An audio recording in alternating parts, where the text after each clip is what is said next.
Wakati Tanzania ikiwa katika siku za kukaribia kufanyika kwa uchaguzi mkuu wa kuchagua rais wa bunge na madiwani mwishoni mwa mwezi huu, Umoja wa Wanazuoni wa Kiislamu Tanzania Hayatul Ulama umetoa tamko lililolenga kuwataka Watanzania wakiwemo wanasiasa, wafuasi wa vyama mbalimbali kuwa na ustaarabu wa kuweza kulinda amani ya nchi yao sanjari na kuheshimiana wao kwa wao. Akitoa tamko hilo, mjumbe wa kamati kuu wa Hayatul Ulama Sheikh Mbwana Hurari amesema ni vyema kila Mtanzania kuwa chachu ya uwepo wa amani na kuepuka kabisa kuharibu umoja uliopo nchini kwa vigezo vya dini na siasa. Waasisi wa taifa letu hili walituonesha kuwa maendeleo ya kweli yanatokana na umoja wa wananchi bila kujali tofauti zao za kidini, kikanda au kikabila. Walitufundisha kuwa taifa lenye ustawi linajengwa kwa haki na huruma, na kwamba hakuna nguvu inaweza kuvunja taifa linaposhikilia mshikamano wake. Sisi tunafuata mfano wao.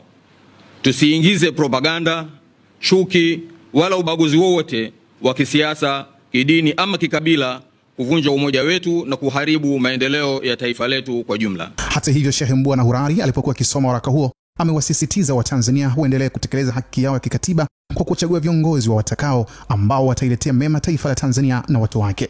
Tunaamini kuwa amani ni kipaumbele cha juu kwa maendeleo ya nchi yetu na taifa letu. Kwa misingi hiyo na kuheshimu katiba ya nchi, tunahimiza kila Mtanzania aendelee kutumia haki yake ya kikatiba bila hofu. Kama viongozi wa dini, hatuhamasishi kuchagua mgombea fulani au chama fulani.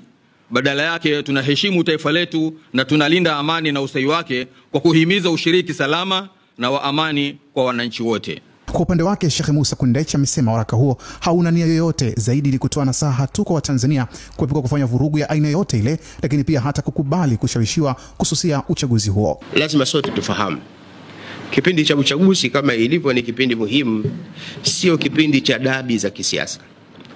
Tukichukulia dabi za kimichezo tukazihamishia kwenye dabi za kisiasa ambazo zinaweza kumfanya kila mtu aseme chochote anachojisikia kwa lengo la kumkera mwingine, na mwingine akawa tayari kusema chochote kwa ajili ya kumjibu mwenziwe, na hata yule ambaye hayumo katika kugombea akaamua kuchochea ama wagombea ama vyama kwa kutoa taarifa zisizo rasmi au zisizo njema ambazo zinaweza kwenda kinyume na msingi wa waraka tunaotoa, ambao msingi wake mkuu ni nasaha, kama vile kususia uchaguzi, kufanya vurugu wakati wa uchaguzi, kuvuruga amani katika kipindi hicho. Tunasema waraka wetu unaolenga wote tuliowataja. Naye mkurugenzi mkuu wa Al-Hikma Foundation na dai wa kimataifa Sheikh Nuruddin Kishki, ambaye alikuwa ni mmoja kati ya waalikwa wa tukio hilo, alipata nafasi ya kuzungumza na kueleza msimamo wa taasisi ya Al-Hikma juu ya tamko hilo la Hayatul Ulama. Tamko la Hayatul Ulama ni tamko zito sana,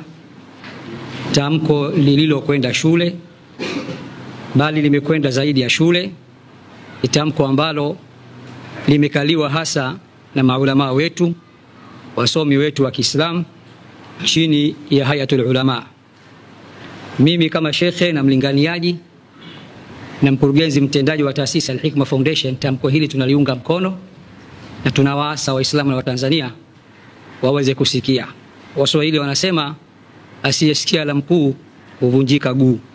Ikumbukwe kipindi cha uchaguzi ni kipindi ambacho hushuhudiwa baadhi ya nchi jirani kuingia katika machafuko mbalimbali ya kisiasa, jambo ambalo viongozi wa Kitanzania limewapelekea kuwa mstari wa mbele kunadi amani kwa Watanzania, ili amani iliyopo endelee kuwezesha maendeleo ya kijamii, kiuchumi na kiutamaduni kwa kuwapa watu uhuru wa kufanya shughuli zao za kila siku bila wasiwasi. Kalela Online TV, elimu ya dini, tiba ya jamii.